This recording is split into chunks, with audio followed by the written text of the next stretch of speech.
Emas lawan Bitcoin. Ini sesuatu hal yang sering didebat bahkan dalam komunitasnya kita. Yang mana aset yang lebih bagus, kenaikan yang lebih banter di mana, better future-nya seperti apa, masa depan yang lebih bagus yang menjanjikan yang mana, right? Nah, di sini aku mau bantu klarifikasi beberapa poin. Kita sendiri, Mindstack, nggak ada favoritism ke aset manapun. Kita itu favoritismnya ke cuan yang lebih besar dengan resiko yang lebih terukur, gitu.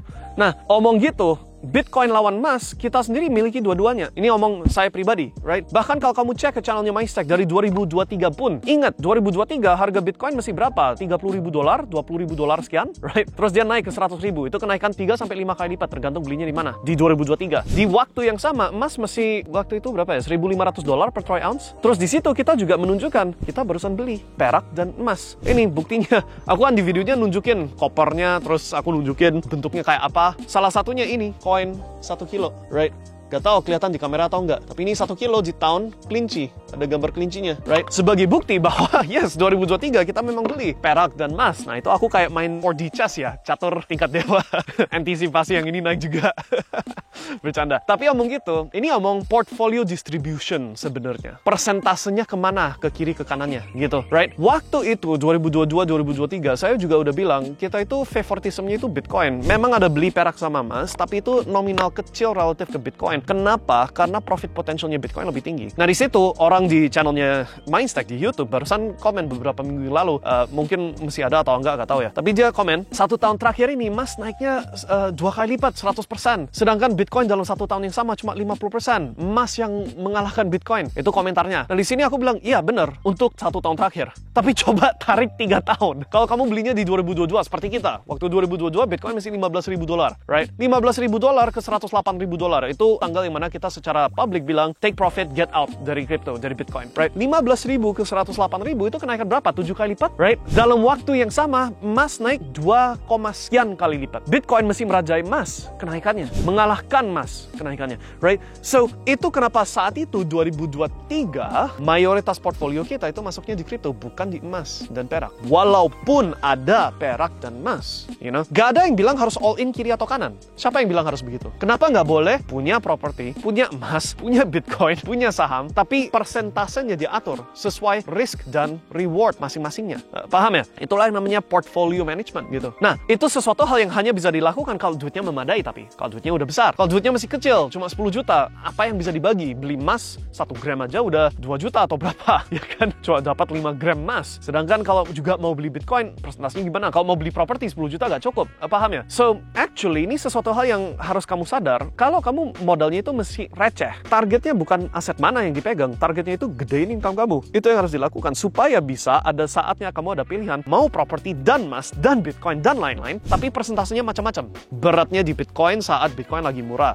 Kemudian Bitcoin sudah mahal, beratnya dipindahin dari Bitcoin, beratin ke yang lain, right? Itu yang dilakukan sama orang kaya. Karena gini loh, you pikir orang kaya itu punya privilege atau apa ya? No, orang kaya itu sebenarnya cuma jago mengatur supaya resikonya terbatas, tapi kesempatan untuk dapat 2x berturut-turut itu lebih cepat dan lebih terjamin daripada orang lain. Itu rahasianya orang kaya. Nah, ini sesuatu konsep yang sudah pernah kita bahas di video-video sebelumnya, right?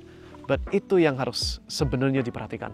Kalau uangnya masih receh, right? Naikin income. Kalau duitnya sudah memadai sehingga kamu bisa diversifikasi aset kamu.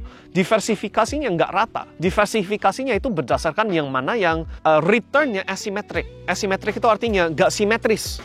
Gitu loh, resikonya segini, rewardnya segini, gitu loh, asymmetric returns, gitu. Itu yang harus diperhatikan kalau kamu sudah ada modal, gitu loh. Nah, soal yang mana yang lebih bagus, dua-duanya menurut saya bagus. Kalau enggak, ngapain aku juga beli perak sama emas, right? Emas itu sesuatu aset yang udah dari 5.000 tahun, 10.000 tahun yang lalu, udah dipakai sebagai aset dan sebagai uang. Bahkan kalau kamu lihat ke koin ini, aku tunjukin, gak tahu kamu bisa lihat atau enggak ya, tapi di lingkarannya, mungkin gak kelihatan ya, ada sebutan $30. $30. 1 kilo perak itu setara dengan $30 zaman dulu, right? $1 itu definisinya 1 troy ounce perak. Ini 30 troy ounce 1 kilo, right? So itu kenapa disebut $30, right? Perak sama emas itu udah dipakai sebagai uang dari dulu sampai sekarang. Dan kedepannya juga sama. Tapi di sini orang salah paham. Orang pikir emas itu harganya naik. Enggak, salah. Emas itu nggak pernah naik harganya. Yang terjadi adalah nilainya emas selalu tertahan. Kalau kamu lihat zamannya Romawi, you bisa bikin jas mewah kurang lebih seharga 1 ounce emas. So, berapa itu? 30 gram emas. Oke, so zaman sekarang maybe 60 juta rupiah. Fast forward ke 2025, 2000 tahun setelah zamannya Romawi, you bisa bikin jas mewah sekitar harga 1 ounce emas. Paham ya? Emas itu cuma menahan nilai di saat ada inflasi. Itu doang. Satu comparison lain yang bisa dipakai. Dari dulu, harga satu rumah itu kurang lebih 10 kilo emas. Dari dulu. Right? Ini kita omong di dunia barat, sorry. Di Amerika, di Australia, dan sejenisnya. Right? Di Indonesia 1 kilo bisa dapat rumah bagus. Right? But dari dulu 10 kilo emas bisa ditukar jadi satu rumah yang standarnya bagus lah. Right? Dari dulu. So sebenarnya emas itu cuma sesuatu hal yang menahan inflasi. So kalau emas naik 2 kali lipat, artinya inflasi naik 2 kali lipat juga. Dan itu memang benar. Dari sebelum COVID sampai sekarang inflasi semua harga barang naik 2 kali lipat. Emas cuma ketinggalan, terus sekarang catch up. Gitu loh. Sedangkan Bitcoin, ini analisa dan forecast formal saya. Selama market cap-nya Bitcoin belum melampaui atau setara dengan market cap-nya emas, kenaikannya Bitcoin secara long term, kita ngomong 5 tahun, 10 tahun, mengalahkan kenaikannya emas. That's my formal prediction, prediksi formal saya. Okay? So, you ambil ilmu itu dan gunakan sesuai kebutuhan kalian masing-masing. Right? Tapi kalau kamu tanya, mana yang lebih baik? Jawabannya nggak ada yang lebih baik. Adanya, kamu itu masuk di saat kapan? Kamu itu masuk dengan modal berapa? Strategi kamu untuk cuaninnya bagaimana? Bisa cuan saat harganya naik dan turun nggak? Dan persentase distribusi kamu seperti apa? Selalu berat berat portfolionya itu selalu di aset yang returnnya asymmetric. Rewardnya gede, resikonya rendah. Selalu begitu. Dari dulu sampai sekarang. Dan akan ada saatnya asetnya itu udah bukan lagi Bitcoin sama emas yang didebatkan. Nanti ada lagi yang lain yang muncul gitu loh. Asetnya sendiri nggak penting. Yang dicari adalah keuntungan yang maksimal dengan resiko yang minimal. Asymmetric return. Oke? Semoga itu bantu klarifikasi debat antara emas, Bitcoin, dan lain-lain. Tapi ini sebenarnya prinsip investment yang bisa dipakai 10, 20, 30 tahun ke depan. Oke? See you guys. Salam sukses. And salam borong banyak aset. Entah itu emas atau Bitcoin, gak peduli. Okay? See you guys next time. Bye.